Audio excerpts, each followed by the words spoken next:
আমাদের দেশের মধ্যে একটা প্রাচীন বার অ্যাসোসিয়েশন, প্রায় ১১৬ বছর আমাদের এই বার। ত্রিপুরা বার অ্যাসোসিয়েশনটা ঐতিহ্য, এবং ত্রিপুরা বার অ্যাসোসিয়েশন থেকে আমাদের হাইকোর্টের জাস্টিস, হাইকোর্ট অফ ইন্ডিয়ার বিভিন্ন ত্রিপুরার মানে বিভিন্ন প্রদেশে চিফ জাস্টিস হয়েছেন। এতটাই ঐতিহ্যশালী একটা বার, ১১৬ বছর। কিন্তু আমরা লক্ষ্য করেছি, আমরা আইনজীবী উন্নয়ন মঞ্চের পক্ষ থেকে আমরা প্রতি বছরেই প্রায় গত ১ দশক যাবৎ আমরা লড়াই করছি, এবং বারে দীর্ঘদিন কংগ্রেস সিপিএমের মিলিত প্যানেল তারা ক্ষমতায় ছিল। অনেক আশা করে তাদেরকে আইনজীবীরা বসিয়েছিল ক্ষমতায়, কিন্তু লক্ষ্য করা গেছে ত্রিপুরা বারের সমস্ত প্রাচীন যে ঐতিহ্য, তার কৃষ্টি সংস্কৃতি সব কিছু বিসর্জন দিয়ে আইনজীবীদের যে সম্মান, যে মর্যাদা, সেইগুলোকে ভুলণ্ঠিত করে যেভাবে ত্রিপুরা বার যে বদনাম করেছে, এবং বিশেষ করে আইনজীবীরা মর্মাহত যে বার অ্যাসোসিয়েশনের নামে বারে যথেচ্ছতা রয়েছে, নয়-ছয় হয়েছে, দুর্নীতি হয়েছে। এবং আপনারা জানেন যে এই বারের যে ঐতিহ্য আইনজীবীদের, সেখানে আমরা দেখেছি যে সেখানে মার্ডার পর্যন্ত হয়েছে। তো এই অবস্থার প্রেক্ষাপটে এবার সমস্ত আইনজীবীরা দলমত নির্বিশেষে আইনজীবী উন্নয়ন মঞ্চের আমাদের যে অঙ্গীকার, তার উপর ভরসা রেখে আমরা ১৫ জন আইনজীবীর একটা প্যানেল দিয়েছি। সুব্রত দেবনাথ এখানে আছেন, ভাইস প্রেসিডেন্ট অ্যাডভোকেট জীবন কৃষ্ণ সেন, সেক্রেটারি শ্রী বিদ্যুৎ সূত্রধর, অ্যাসিস্ট্যান্ট সেক্রেটারি দুজন আছেন, একজন অ্যাডভোকেট চৈতালি ভট্টাচার্য, একজন অ্যাডভোকেট মিন্টু দেববর্মা।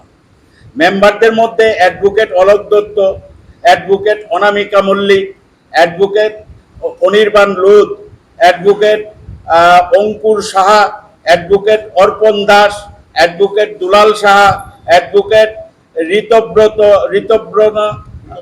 ঋতপর্ণ দাস, এবং অ্যাডভোকেট কিশলয় রায়, অ্যাডভোকেট রাকেশ দেবনাথ, এবং অ্যাডভোকেট রুতি দেববর্মা।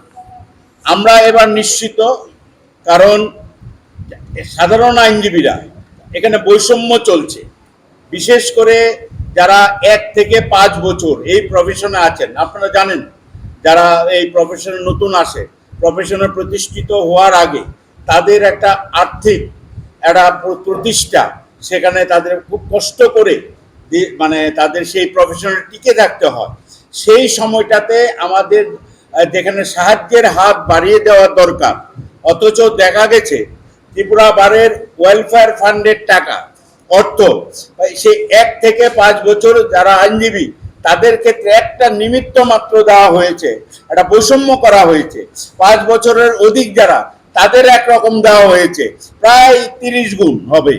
আর ৫ বছর হয়নি যারা, তাদের ক্ষেত্রে দেখা গিয়েছে সামান্য, একেবারেই সামান্য। এই যে একটা বৈষম্য, এটা আমরা আইনজীবী উন্নয়ন মঞ্চের পক্ষে আমাদের যে প্যানেল আমরা দাঁড়িয়েছে, আমরা এবার জিতবো এবং এই বৈষম্যটা আমরা দূর করব।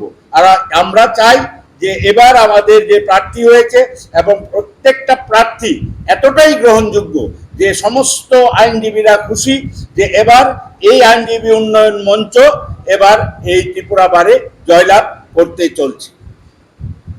জানেন তো, সরকার এই ব্যাপারে কঠোর পদক্ষেপ নিয়েছে, কয়েকজনকে জেলে রাখা হয়েছে। এখানে একটা ঘটনা, ইনসিডেন্ট হয়েছিল, এবং দুর্নীতির ক্ষেত্রে আমরা কাউকে ছাড় দেব না, কারণ এটা আইনজীবীদের স্বার্থে। অনেক আইনজীবী খুব কষ্টে আছেন, অনেকের চিকিৎসার সাহায্য পাচ্ছেন না, অথচ এই আইনজীবীদের ওয়েলফেয়ার ফান্ডটাই হচ্ছে আইনজীবীদের জন্য সুবিধার্থে।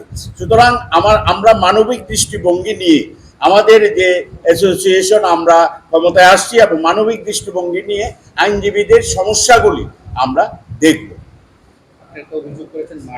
ব্যাপার যেটা সাধারণ আইনজীবীরা, এখানে ফ্লাডের সময় জল উঠেছে, একজন পাওয়ার ডিপার্টমেন্টের ইঞ্জিনিয়ারকে এখানে মারধর করা হয়েছে।